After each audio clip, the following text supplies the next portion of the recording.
Imagine this. The Panthers pulling off a blockbuster trade, one so wild it would shake the entire NFC South. At the same time, roster cuts are here. Dan Morgan is busy shaping this team, and there's already buzz about a potential new linebacker landing in Carolina. Stick with me, because there's a lot to unpack here. But first, if you're ready for more Panthers coverage all season long, hit that like button and subscribe. Let's dive in. Let's start with the headline grabber. An NFL analyst just suggested the Panthers should go after Kyle Pitts. Yes, that Kyle Pitts, the former number 4 overall pick. Enzo Flojo from Clutch Points laid it out. This is the bold move Carolina needs to make. Kyle Pitts was the number 4 overall pick in 2021. He looked like a future superstar after a 1,000-yard rookie campaign. However, injuries, inconsistent quarterback play, and Atlanta's offensive woes have caused his production to crater. Despite the regression, the upside is undeniable. Pitts is still just 24 with rare size, athleticism, and route-running ability. He hasn't lost his talent. He's just been stuck in a system that hasn't maximized him. A change of scenery could be exactly what he needs to return to form, said Flojo. The kicker? The projection said Carolina could land him for a day 3 draft pick. On paper, it sounds like a dream. Bryce Young throwing to Kyle Pitts? A nightmare for defenses. But let's be real, there's no way the Falcons ship their young tight end to a division rival.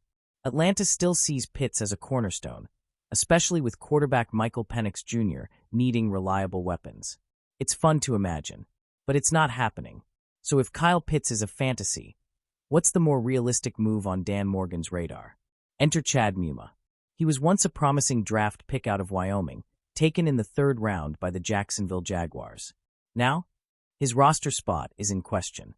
Anthony Palacios from Last Word on Sports connected the dots. Meanwhile, the Carolina Panthers have finally been able to improve their defense this offseason after reshaping their offense and going through trial and error. The team let go of Josie Jewell due to injury concerns and veteran Jadeveon Clowney because of aging. Chad Muma isn't going to be a modern-day Luke Kuechly out there, but at least they have something to help new free agent signee Christian Rozeboom and others a part of this core group, said Palacios. That's the key. Muma isn't a superstar, but he's young, physical, and still developing. He flashes potential, the kind that could turn into a solid depth piece in the right system. And Dan Morgan? He's aggressive. He doesn't get attached to names. If he thinks Muma fits, he won't hesitate. And here's why this matters right now. By Tuesday, the Panthers have to be at 53. But here's the catch. Just because a player makes the initial roster doesn't mean he'll stick. Morgan proved it last year. He churned the roster through waivers, always looking for value. Expect the same again. That means a linebacker like Muma, if cut by Jacksonville, could be scooped up quickly. It's a reminder that this roster isn't set in stone. In fact, the Panthers we see today might not be the Panthers we see Week 1 against the Jaguars. So here's the big picture. The Kyle Pitts rumor? Outrageous. Fun to imagine, but not realistic. The Chad Muma connection?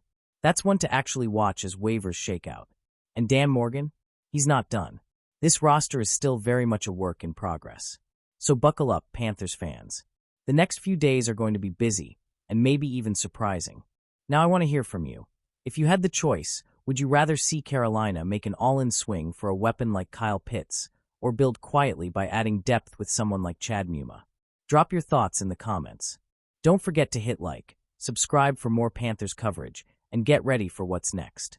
Thanks for riding with us, and as always, keep pounding.